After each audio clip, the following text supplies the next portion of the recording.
Grüß, willkommen in einem Fragens video. Welcome to another exciting video, in this case episode 21 of my Star Trek The Original Series Timeline Analysis series of videos. In this video I'll cover the Alien Federation member planets which have been mentioned in the original series scripts. Just to remind viewers, the original series timeline is not our timeline, nor is it the Next Generation timeline, and it's certainly not the Enterprise series timeline. I'm only focusing on information contained in the original series timeline. If data from other TV series do not conflict with the original series and it resolves a gap or issue, I'll certainly use it. This video covers all the Alien Federation planets referenced in the original series scripts. Earth 2, mentioned in the episode Miri, is an exact copy of Earth. While it's basically identical to a human planet, it's really an alien planet and may eventually become, very quickly, a member planet, depending on how many survivors there were. The inhabitants of Earth 2, while seemingly young, are human. However, they are classed as aliens. Gorlan was a planet which rebelled in the evil universe and was crushed by the evil Kirk. It is probably a Federation member planet in the good universe. The episode was Mirror Mirror. This could be what the aliens of Gorlan look like, basically another green skin race. Beta 3 in the episode Return of the Archons is a planet which was locked into a static society for 6,000 years. After Kirk's visits, it probably would have become a Federation member planet. The inhabitants of Beta 3, apart from the crazy hairstyle, look rather human. The episode implies humans can breed with the inhabitants of this planet. Argelius in the episode Wolf in the Fold is a Federation member planet which is a completely hedonistic society. I suspect this is one of the planets the Vulcans conducted trade with. The inhabitants of Argelius look human but are alien. Could this be another example of the Cedars' work? Orion, which is mentioned in many different episodes, listen to the top right corner, is an Alien Federation member planet and the home planet of the green-skinned original green-skinned women.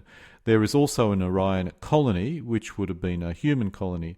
There are also Orion traders, but they may be from the green-skinned Orion planet, or they may be yet from another planet in the Orion system. The inhabitants of Orion are alien, as they have green skin. In Star Trek, even the slightest external differences indicated an alien race, which probably indicates they are very different from humans inside, even though they look very human-like, apart from, of course, the skin.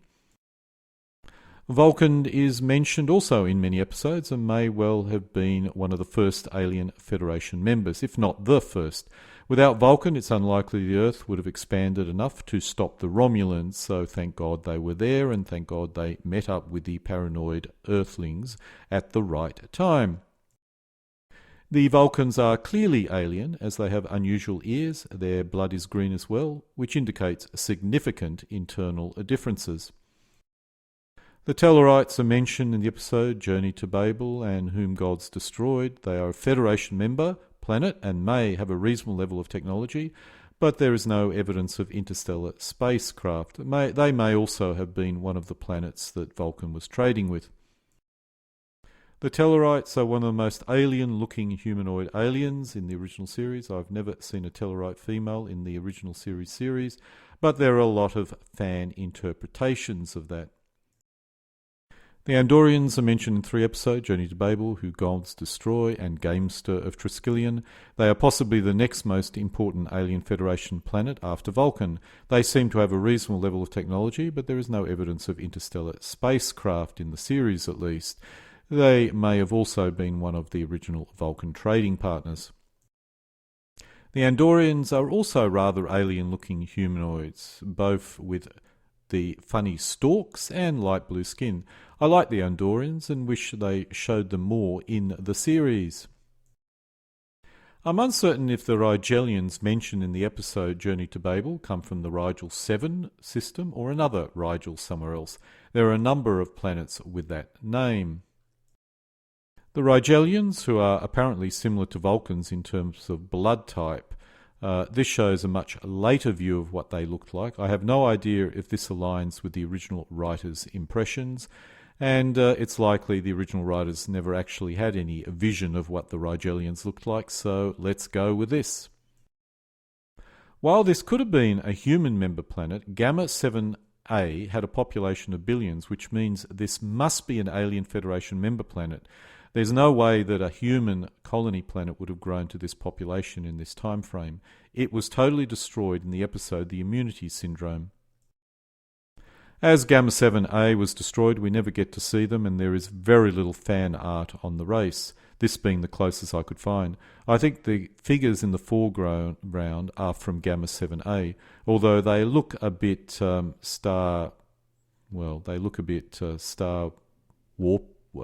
Warfish or gnomish or something of that nature. TOS is a low-tech alien Federation member planet. They've just developed atomic weapons and presumably primitive interplanetary craft. It is the same system as in Elias, so I suspect the system is a binary. That is, well, actually, there are certainly 2 inhabited planets, but it could also be a binary system, 2 suns. The inhabitants from TOS have aqua skin and wild hairdos. They are clearly very alien. I find forcing a clearly different species to marry each other somewhat disturbing, but that's what you have in this episode. Elias is a low-tech alien Federation member planet. They have just developed atomic weapons and presumably primitive interplanetary craft. It is in the same general system as TOS, so as I indicated before, I suspect this is a binary system. The Federation has an award called Axanar Peace Mission in the episode Court Martial, and later Kirk mentions in Whom God Destroys his first visit to Axanar was on a peace mission. The Federation won a major battle at Axanar. I have to assume Axanar was a Federation member planet. Based on my theory of the Earth-Klingon War, it was outside Federation space at the time and was a Federation ally, so must be an alien member planet during Kirk's 5-year mission period. There are no images of the inhabitants of Axanar in the original series. This is a later image showing a clearly alien humanoid, which does align with my theory concerning the Federation. This is almost certainly an alien planet. Ardana is an alien Federation planet which has a floating city of Stratos on it. It's mentioned in the episode The Cloudminders. While it appears there are 2 races, they are probably a single race and have diverged due to environmental stresses or reasons. The aliens of Ardana are very human-like humanoids, but they must be an alien race. Again, another possible example of the Cedars. Merrick 2 is mentioned in the episode The Cloudminders. It could be a human member planet, but human member planets would typically not be close to alien member planets, so it's likely an alien planet, or at least an advanced alien member planet. There are no images of Merrick 2 inhabitants. This just shows an image from the episode they are mentioned. I'm uncertain if Catalan is a member Federation planet, but I'll place it here as I feel it's highly likely. I don't have a picture of the planet Catulian. This image is of Eden, a very toxic place indeed. The inhabitants of Catulan are humanoid but clearly alien. They have a mark on their forehead and have crazy hair.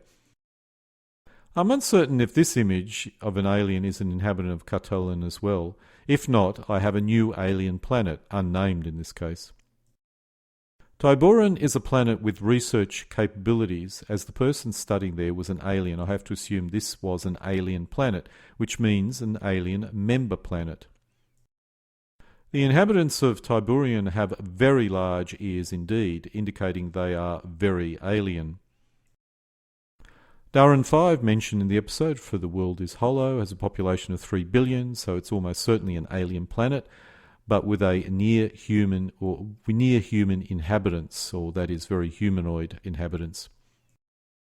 I have to admit I find the lack of alien Federation planets interesting. I suppose the cost of makeup would have restricted episodes being filmed in alien planets with alien-looking inhabitants. However, the Enterprise does visit some planets which are alien and the inhabitants are clearly human-looking. As with a lot of things in this series, I model a lot of activity in order to try and understand it. I have no idea if my model is correct, but I feel there should be at least 36 Alien Federation member planets. We have covered 17, and assuming I've not made any errors, there must be an additional 19, if not more, out there somewhere. I must point out that while the number of alien planets is low, 36 planets could represent a total population of over 144 billion inhabitants. The total population of humans would be significantly lower than that number, perhaps 21 to 22 billion at the most. The aliens were a significant power within the Federation in terms of population and, most likely, economic power. The Vulcans were easily superior, but few other races may possess interstellar spacecraft, although most seem not to. So, from a technological point of view, they may not have been ahead of the humans in the Federation, but they certainly were in terms of population. And actually, this reduced or more primitive technology level may be a good reason for them joining the Federation to share in all this wonderful technology, which perhaps the Vulcans weren't so eager to share with. However, as this is my second version of the video, I can now add the alien Federation member planets that came from the animated series, and perhaps I'll get a little bit better balance and also find who those missing 19 alien planets or possible 19 alien Federation members are. The animated series contains a new alien crew member called Arex, shown here. I have to assume he is part of the Federation to be on a Federation starship and a crew on the Federation starship. Although I must admit, in the next generation that is not the case with Worf, but let's put that to one side. According to Memory Alpha, Lieutenant Arex was a male Edosian Starfleet officer. However, we don't get much additional information about this race in the animated series. In addition, we also have Mares, who is a cat-like alien, clearly not human. Mares is a Catanian. The Catanians were a spacefaring feline humanoid species and long-standing member of the United Federation of Planets, according to Memory Alpha. However, we don't get much additional information about this race in the animated series, although there is an enormous amount of fan fiction concerning this particular race. In the episode Yesteryear, we are shown two aliens, a bird-like species who is very alien indeed, and whose name is Alik Ohm, and a more humanoid species whose name is Grey. Once again, I have to assume they are both part of the Federation, as they are on a Federation starship doing research. It's possible they may not be part of the Federation, but on balance I say that it's highly likely they are. Grey may be a human female, I have to admit, but does have unusual hairstyle, so is likely a humanoid alien species. We get no additional information about these two races, and I can't even find anything in Memory Alpha. Alik O looks a lot like another alien in a latter episode, so I can assume they are both the same species, and as a result we'll discuss Alik Loam later. But Grey is a total mystery to me. In the episode The Jihad, we're introduced to the Vedala asteroid and the Vedala race, who apparently is the oldest spacefaring race the Federation is aware of. As this race called on the assistance of Kirk and Spock, Federation members, I have to assume they are members of the Federation. It's possible they may not be, but on balance, once again, I'd say they would be Federation members.